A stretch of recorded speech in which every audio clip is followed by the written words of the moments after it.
Left-wing British politician Dawn Butler is immensely proud of her ethnicity and thinks it makes her better than everyone else. Miss Butler is allowed to do this because she's black. She posted a bizarre and deeply racist poem. Let's have a look. You wanted to see me broken, head bowed and tears in my eyes. More fool you didn't realise that my strength is powered by your lies. You are the wrong one, the violent one, the weird one, whereas I am the chosen one. Because I am of the first ones. You see this skin I'm in, this beautiful mahogany brown, this skin you don't like, I believe. So why you try so hard to achieve by burning yourself in the sun? For me there's no need, because I am the chosen one, for I am of the first ones. I know I'm black and beautiful, an African freedom fighter. My skin is my protection, and you, my friend, don't matter, because I am the chosen one. For I am of the first ones. You created a structure that made you seem great, when the simple reality is, it is all fake, because I am the chosen one, for I am of the first ones. So you wanted to see me broken, head bowed and tears in my eyes. More for you haven't realised. My strength is despite your lies.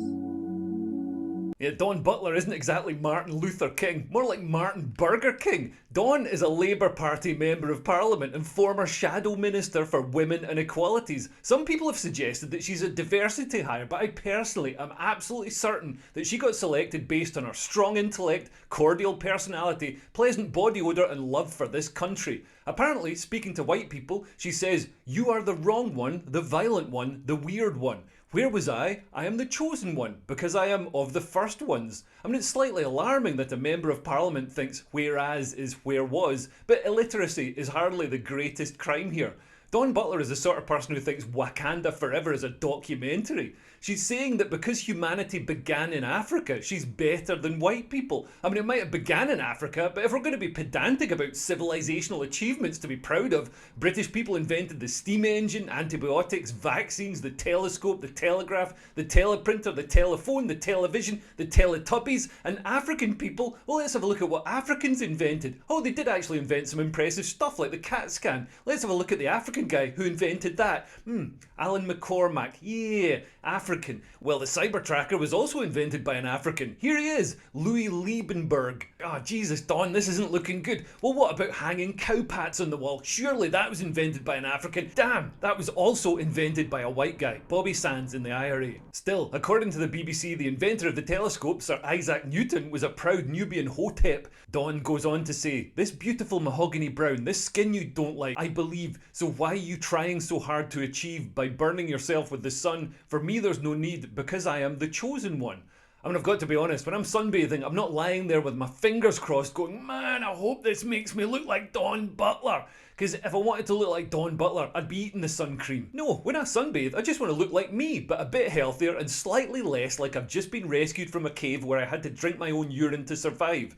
Dawn talks about structural racism. Structural is a word left-wing people use instead of imaginary. Nothing in her ideology stacks up. She says black people have no power, but she's a literal member of parliament. She has power. She's part of the ruling party. She says she's discriminated against, but she's free to post insanely racist and divisive conspiracy theories like this one. If a white politician said all this, if David Davis released a calypso song insisting on his racial supremacy, rhyming about why his skin colour makes him one of the chosen ones, and insisting on a racial hierarchy based purely on skin colour and ethnic origin, he wouldn't just be arrested, he'd be sent to a lunatic asylum. Never mind being a member of parliament, he wouldn't be allowed to be a member of the council swimming pool. He would never work again. Also, what was that chair at the end? And what about her heroes that she features in the video, this tableau of what she calls African freedom fighters? It includes men such as Eldridge Cleaver, a convicted serial rapist, a man who praised raping white women as an insurrectionary act. In his 1968 book Soul on Ice, he said, "I felt I was getting revenge. From the sight of the act of rape, consternation spreads outwardly in concentric circles.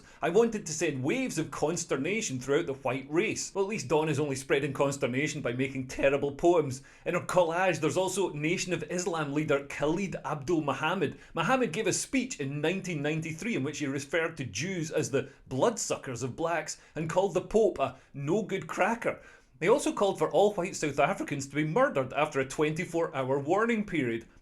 reasonable. And there's fugitive Assata Shakur, who's on the FBI's most wanted terrorist list, who went on the run to Cuba in 1979 after being convicted of murdering a police officer. She's not the only cop killer. The montage also features Mumia Abu Jamal, who murdered Philadelphia police officer Daniel Faulkner in 1981. Dawn is pushing the Hotep conspiracy theory that says that ancient Egypt was a racially homogenous civilization comprised of black Africans. But it wasn't. Ancient Egyptians looked more Mediterranean. I mean, look at this completely historically accurate documentary. And the black sub-Saharan Africans originated, as the name suggests, below the Sahara Desert.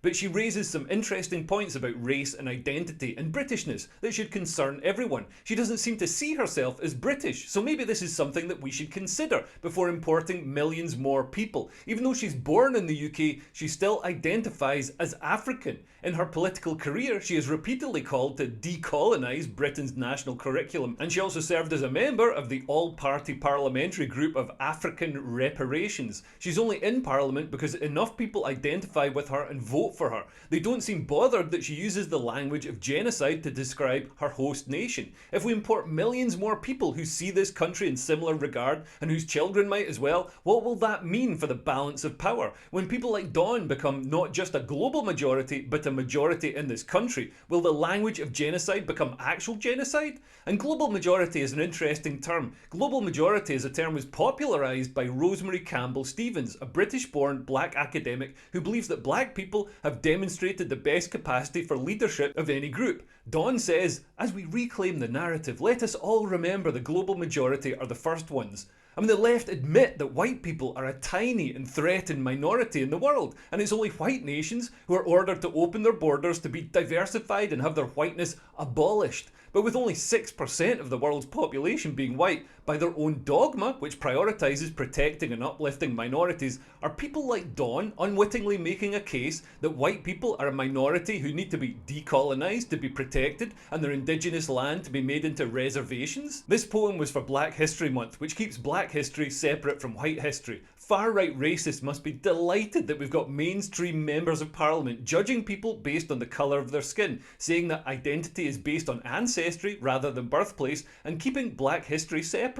People on the left use Black History Month to claim that Africans built Britain. Well, I suppose it was nice of them to build Britain first. But in attacking British history and culture, people like Dawn are creating disharmony that British people will surely reject. Hopefully they'll reject it before they become minorities in their own country, because once that happens, Dawn's examples suggest they won't be treated well by their new rulers, who will subject us to interminable beat poetry and cringe-inducing raps. Yeah, this wasn't Dawn's first offence. To play us out, here's a video of Dawn rapping on a version of So Solid Crew's 21 Seconds. To be fair, Dawn does look so solid. Dawn Butler Nelson Production. Come on, 4th of July, don't forget to vote. We got 21 days to go. We got 21 days to go. If you like me, let me know, let me out the shadow. Got 21 days because I gotta go. Wish you had D-Day, where did he go? Say wish you had D-Day, where did he go? Life don't let a liar run the show. Life don't let a liar run the show. If you like me, let me know, let me out the shadow. Got 21 days before I gotta go. 21 days to go. 21 days to go. 21 days to go. 21 days to go. 21 days, say who you like. 21 days to have your say. Tories won't like me anyway, but I won't hesitate. Cause Labour Party are here to stay. We're going to the very top. Cause Tories, their time is up. Cause Tories, they're too corrupt. 21 days to go. Say 21 days to go. If you like me, let me know, let me out the shadow. Got 21 days before they gotta go. Vote Dawn Butler on the 4th of July for Brent East. Okay, allegedly corrupt. Can't afford to get sued. Don't forget to vote, 4th of July. Anyway, thanks for listening. Please like and subscribe and share this video with anyone who you think will be annoyed by it. And if you want to support me making these videos, then consider becoming a Patreon. For as little as £3 a month, you can sign up and get access to exclusive Patreon-only content. There's a full stand-up show on there right now that's just for my patrons. And you can also be a member of a community of the only sane people left in the West. Anyway, thanks for listening. I've been Leo Kears. Bye. Bye-bye.